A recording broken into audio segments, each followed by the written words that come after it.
Hey guys, and welcome to the Working Money Channel. BTC on the hourly, that's what I have up here on the chart, and take a look at what happened overnight. So we did see that huge pump up for Bitcoin, the rest of the altcoin market, and then a significant correction. So we are going to see this all the way up. We are going to make gains, and then there is going to be significant pullbacks all the way up. When you're looking at this on the hourly, it seems worse than it is because we got to understand how much progress we have made. So again, 48 hours ago, Bitcoin was trading in and around here, okay? So 48 hours ago, we were talking about this level, and then yesterday we woke up to a pleasant surprise, and that was about 24 hours ago. Now we are a little bit lower, but you guys can see, right, even if we take those 24-hour increments and superimpose them on the chart, this uptrend, the uptrend we did see yesterday, higher gains, right? We did go up about 11% compared to what we saw decrease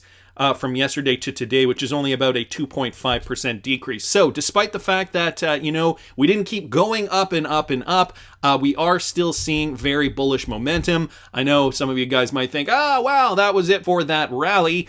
Well, I don't think so. I still do think that the bull run has a ways to go.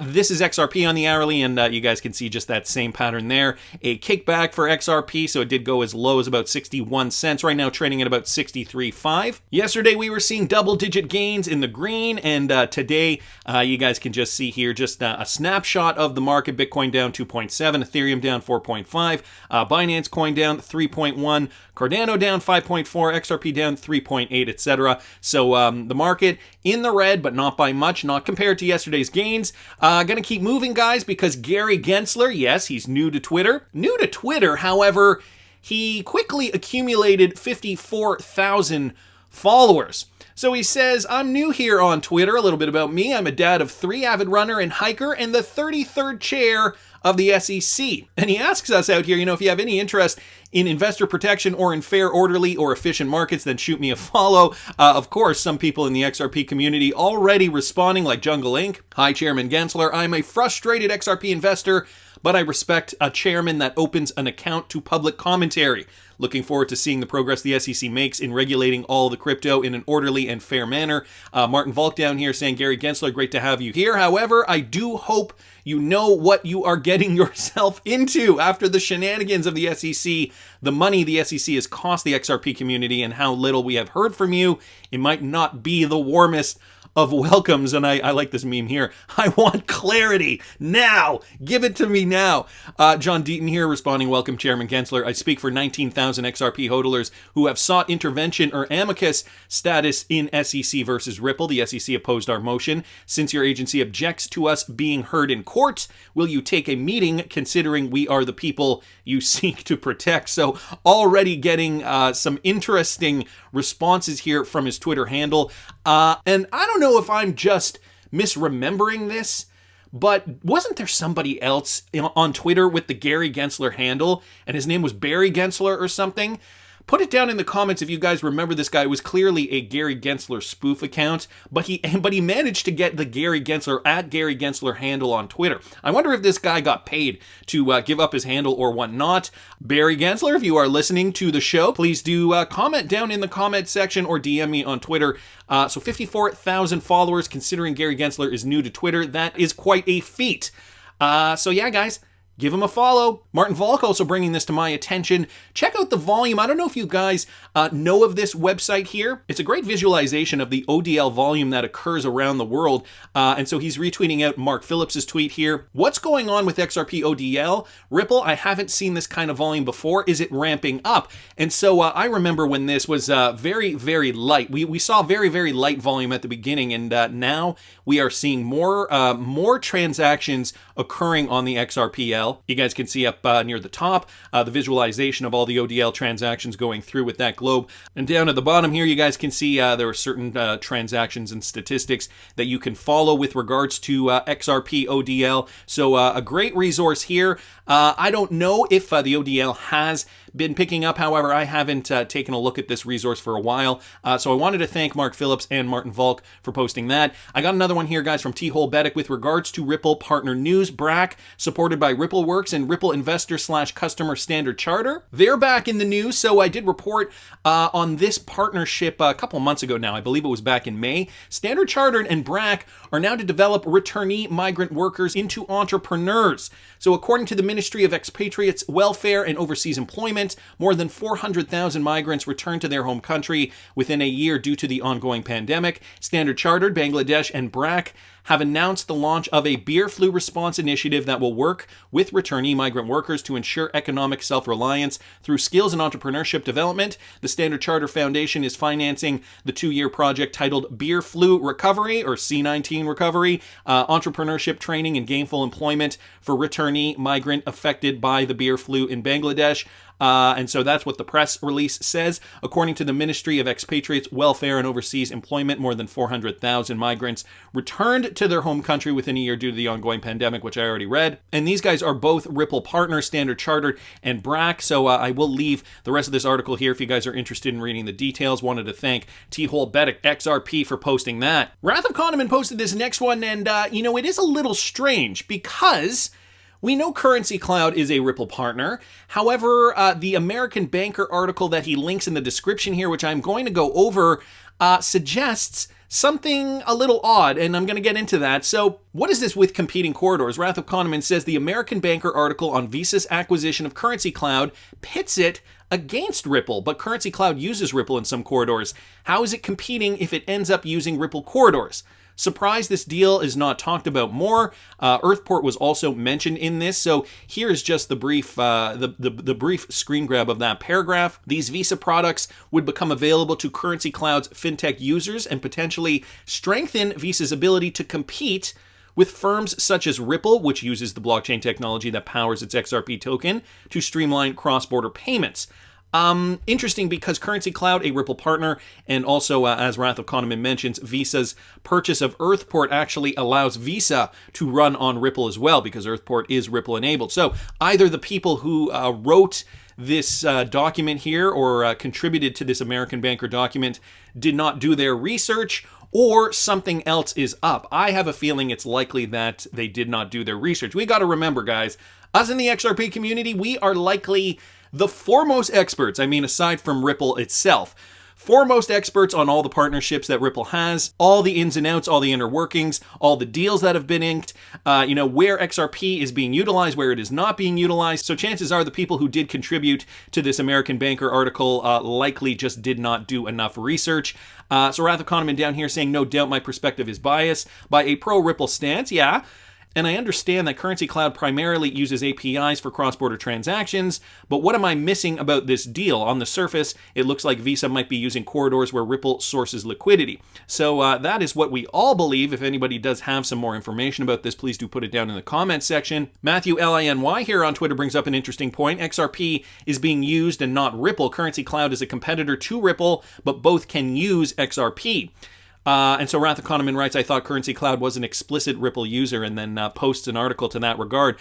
So an interesting perspective here from the Wrath of Kahneman. Wanted to thank him for posting that. Meanwhile, guys, the IMF is warning that Bitcoin is going to threaten economic stability. This coming from XRP Crypto Wolf here on Twitter. So we heard it once before, and now we're hearing it again loud and clear. The IMF has not warmed up to cryptocurrencies, or rather certain cryptocurrencies. Its high-profile economists Tobias Adrian and Rhoda Weeks Brown argue that widespread Bitcoin adoption could lead to macroeconomic instability. They believe that businesses would have to spend significant resources to integrate a cryptocurrency instead of focusing on productive things. The introduction of Bitcoin could make prices fluctuate due to Bitcoin's high level of volatility. So they give a lot of reasons as to why this is. And here is a quote: households and businesses could lose wealth through large swings in value, fraud, and cyber attacks. While the technology underlying crypto assets has proven extremely robust, technical glitches could occur. In the case of Bitcoin, recourse is difficult as there is no legal issuer. So the IMF with another warning with regards to widespread Bitcoin adoption, as they put it down here, it could lead to macroeconomic instability. So we have El Salvador right now. We have other countries, I'm sure, eyeing the possibility of utilizing Bitcoin. I don't know if they would use it in a legal tender capacity, but certainly countries are eyeing Bitcoin, many of them looking at Bitcoin as an investment, even in the United States. Now we are seeing family and business pensions accepting the fact that Bitcoin could be part of their portfolio. So it's interesting to see this. Bitcoin as a payment system, though, I think the IMF does understand the difference between Bitcoin and, for example, CBDCs, utilizing different types of cryptocurrencies for different applications. So Bitcoin as a means of transaction, clearly what they are warning against. So interesting to see that now they are putting this in an official paper. I believe it was a recent post here. Here, let me click on that. It was from their IMF blog, so I will link this in the description for those of you guys who are interested in reading the full thing. Another one here, guys, from the Wrath of Kahneman. Here is the dossier for international financial messaging systems, which mentions Ripple as a SWIFT alternative. All right, back to this PDF, this official document from the Congressional Research Service with regards to international financial messaging systems. I talked about this a couple of weeks ago now. Let me just read you guys this again. So they did talk about Ripple as an alternative to SWIFT. So let me just read you guys a little bit of this. Ripple, a California-based fintech company, for example, operates a blockchain-based payment network called RippleNet. Ripple claims hundreds of financial institutions in over 55 countries are connected to its network, and its network facilitates cross-border payments faster and cheaper than legacy systems. Its network offers both financial messaging and clearing and settlement services. RippleNet's messaging system uses a decentralized network so that all users on the one platform, allowing for bi-directional messaging and higher transparency. This allows end users to track payment movement while decreasing costs and time for settlement. Ripple's market share in cross-border payment market is unclear, but it has stated that its network processed almost 3 million transactions in the year 2020, nearly 5 times the amount that they processed in 2019. So growing fivefold in just 1 year. So the interesting thing about this is that they're positing Ripple next to SWIFT as a SWIFT alternative. And we know, since the beginning, Ripple has always, and they've come out and said this, they've always seen themselves as SWIFT's major competitor. All right, fast forward to today, and we have XRP Crypto Wolf posting this. SWIFT takes on low-value cross-border payments with the launch of another product, guys, called Swift Go, a service that enables consumers and small businesses to send near real-time payments anywhere in the world direct from their bank accounts. So this just came out an hour ago, or at least an hour since I opened this tab. So this is brand new, okay? They're outlining the banks that are using this service. These banks collectively handle 33 million low-value cross-border payments per year, and they're already live with the service using tighter service level agreements between institutions and pre-validation of data. Swift Go enables banks to provide their end customers a fast and predictable payments experience with upfront visibility on processing times and costs. Stephen Gilderdale, Chief Product Officer at Swift, says Swift Go is a direct response to the needs of small businesses and consumers for fast, easy, predictable, secure, and competitively priced cross-border payments. Guys, if we rewind to 2018, I don't know if you remember this, and I'm not going to even bother looking for the video because I do so many videos, but there was a video where I found a clip of one of the guys that was at Swift. It was a guy with a white beard. I forget his name right now. It evades me, but he was saying how essentially, we're not too concerned about RippleNet. We're not too concerned about these competitors trying to come in. Basically, he was saying that Swift is going to sit on their laurels and not innovate. Fast forward a year or so, then they come out with the API. Fast forward to now they are saying we have Swift Go, and this is a direct response, and you guys can see this in the wording here. Consumers for fast, easy, predictable, secure, and competitively priced cross-border payments. A direct response, in my opinion, to what Ripple has brought to the table. So they say our new service will allow banks to compete effectively in one of the fastest growing segments of the payments market, delivering a seamless experience for their customers. This is already exactly what RippleNet has been doing, and It's like everything Bearable Guy said is coming true. Swift is going to sit back on their laurels. Ripple is going to dominate the sector. And sure enough, slowly but surely, Ripple has been coming in full force. 5 times the cross-border payments in 2020 that they processed in 2019. So we're seeing this. We're seeing this also with the partnerships with central banks around the world. And all these little partnerships that I talk about as well, like the Currency Cloud partnership. We've talked about, what else was there here? There was Currency Cloud. I talked a little bit about Earthport here. There was this one, the BRAC and Standard Charter. So all these other little partnerships too are going to have an effect on this. It's the network effect. The more people that are on the Ripple network, the better the network becomes, the more efficient it becomes, the stronger, the more robust it becomes. And so this, guys, it's this. This is what's going to create value for XRP. Which brings me to this next clip posted by Real XRP Boy here on Twitter. This is Chris Larsen, executive chairman of Ripple, and he's being interviewed here by Paul Vigna of the Wall Street Journal. Now, I'm going to give you guys a bit of context here because I'm not going to play the full clip.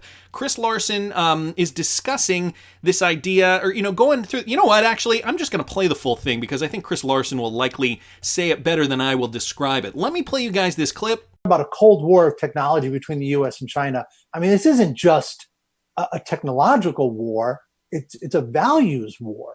Yeah. You're exactly right. The U.S. has had and its allies have had this incredible privilege of basically having, the main stewardship. I don't know if you will control, but power. Incredible advantage by not just the U.S. dollar, but effectively sort of stewardship over the global payment system, global financial system. Huge advantage. But that's benefited other people too, including China. Right. It's interesting. China could have made a decision at the dawn of the internet to say, nope, we're not going to be part of that. We're going to have our own internet. We'll have 2 of them. World would have split apart. That didn't happen because they saw it was in their interests because of globalization benefited China to be part of the main system, even if the stewardship of it, was a great deal in the U.S. and its allies, the West. So I'm going to stop it there real quick. Chris Larsen is essentially setting this up by saying, right now the payment system, the main stewardship of the payment system resides in the United States. And he uses another example of the internet and that back in the day, China could have broken off and made their own internet, but it did benefit them to be part of the one internet that we all use today.